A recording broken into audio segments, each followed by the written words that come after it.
Horas, nós estamos recebendo aqui no estúdio a nossa comentarista política, a jornalista Rosiane Carvalho, que sempre que ela vem aqui, ela tem informações da melhor qualidade. Primeiro, Rose, seja bem-vinda, boa tarde. Oi, Geraldo, boa tarde para você, para a Tereza, Rogerinho, que está aqui com a gente, a nossa querida Stephanie Schmidt, sempre presente na nossa condução aqui da Coluna de Política.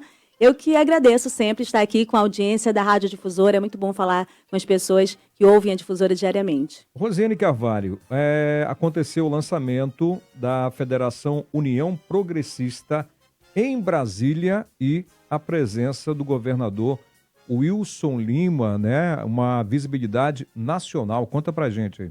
Isso, União Progressista é a fusão, na verdade, a formação de uma federação juntando os partidos União Brasil e o Progressista. Isso forma uma super federação, é a repercussão do assunto político atual, porque eles formam a maior bancada na Câmara dos Deputados, no Senado também se aproximam de siglas como PSD, partidos que tinham número maior no Senado, número de prefeituras, e isso se repercute também no estado do Amazonas, enfim, vários estados, vai em escala, vai em camada.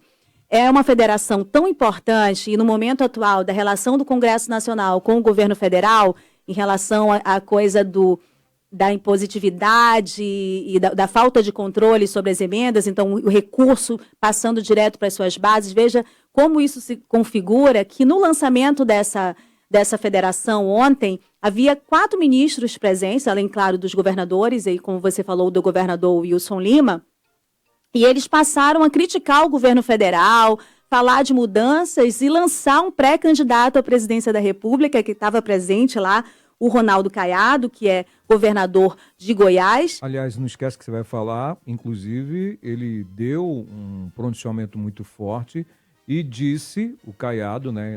Eu li ontem aqui no Giro de Notícias, de que ele tem muita fé, tá com muita esperança de que eles estarão subindo a rampa do Planalto em 2026. Muito forte essa fala, né, Rose? Fala de pré-candidato mesmo, mas o acordo lá é que ele será o pré-candidato, candidato à presidência da República desta superfederação, se em março do ano que vem chegar a um percentual de 10% de intenção de voto, portanto, demonstrar a sua viabilidade.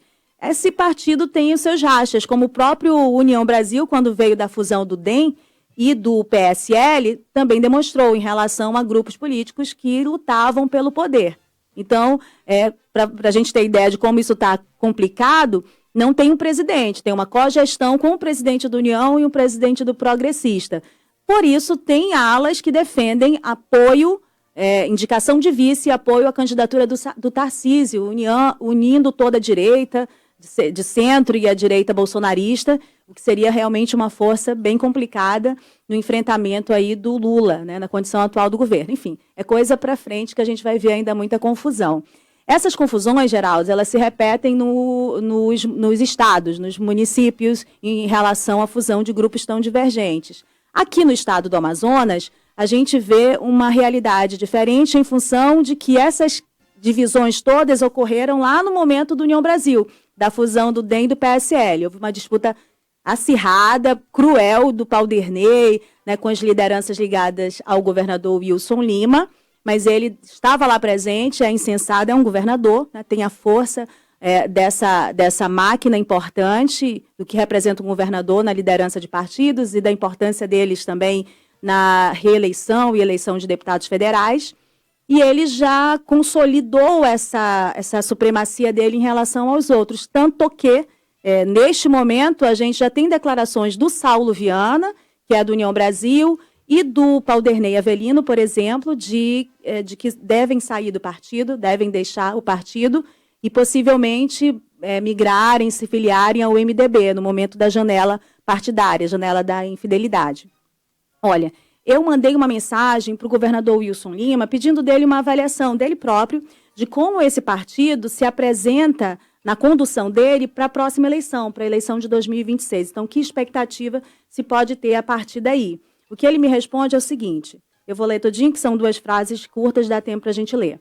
A Federação União Progressista representa a convergência de forças políticas que compartilham um propósito, transformar realidades e construir um futuro mais seguro e promissor para o Amazonas.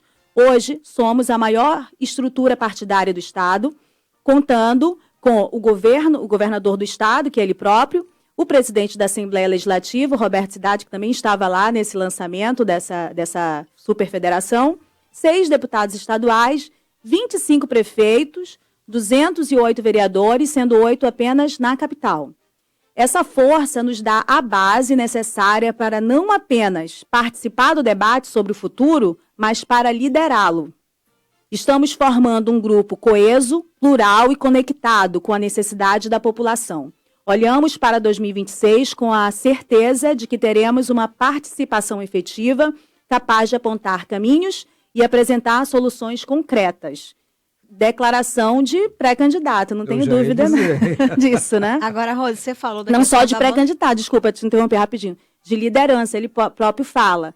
Eu percebo, Tereza, só para concluir esse raciocínio, que essa força do União Brasil e a própria máquina, embora a gente ainda não tenha certeza sobre a situação do governador Wilson Lima, se fica no cargo, se renuncia para disputar, né, tem perspectivas de poder diferente, estando ou não no cargo. Esse é um ponto.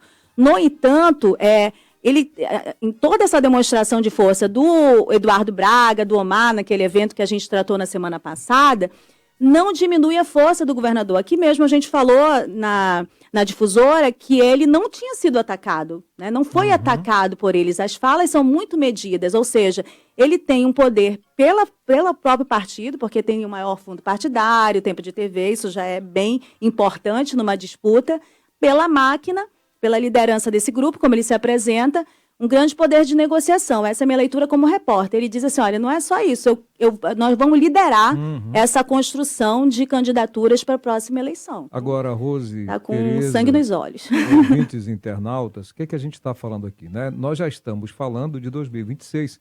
E por que nós estamos falando disso? Porque é importante para você agora perceber esses primeiros passos rumo às eleições que estão vindo aí. E lembrando que também serão presidenciais, iremos eleger presidente, vice-presidente, iremos eleger senadores também, né? Então, muita atenção, governadores, muita atenção.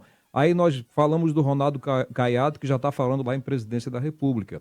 Nós aqui anunciamos a fala do Omar Aziz, do Eduardo Braga, agora a fala do governador Wilson Lima. Então, nós já estamos com aquela fumaça de incenso já falando de 2026. Está todo mundo mostrando a sua plumagem, né? Está todo mundo demonstrando a sua força, o seu capital nessa negociação. Mas a gente até falou aqui, falou na Band News também, que não deixa de ser um jogo de encenação.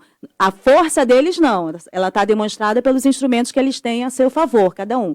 Agora, o que vai acontecer de verdade, a gente começa a ter certeza a partir dessa primeira data fatal da eleição, que é 4 de abril do ano que vem, que é o prazo de desincompatibilização. Então, quem vai ficar no cargo, quem vai sair, quem vai ser pré-candidato a quê? Mas aí tem todo um jogo até a convenção e até o último dia do registro do TRE, como é tradição aqui no Amazonas. E, Rose, além dessa questão da maior bancada, tem a questão do número de prefeitos, né, que vai passar de 1.000 aí. Isso vai fazer diferença aqui também no estado? Para essa eleição majoritária faz toda a diferença. Por isso que essas emendas acabaram sendo também um trunfo para esses 2 parlamentares que não têm máquina confirmada ao lado deles nesse momento, nem da prefeitura, nem do estado. Acho que tem tratativas com os 2, na minha opinião, como repórter, né, de observação desses bastidores e desses sinais todos. O próprio Davi disse que não falará nada, mas haverá sinais, então são nesses sinais que vão guiando a gente. Essas prefeituras do interior, elas definem muita coisa, realmente. Então, a relação deles e a disponibilidade deles de cumprir acordos e também de serem gratos ao apoio que receberam nas suas reeleições, na eleição passada, deve definir, ajudar a definir bastante. Manaus é muito importante, é mais da metade do eleitorado.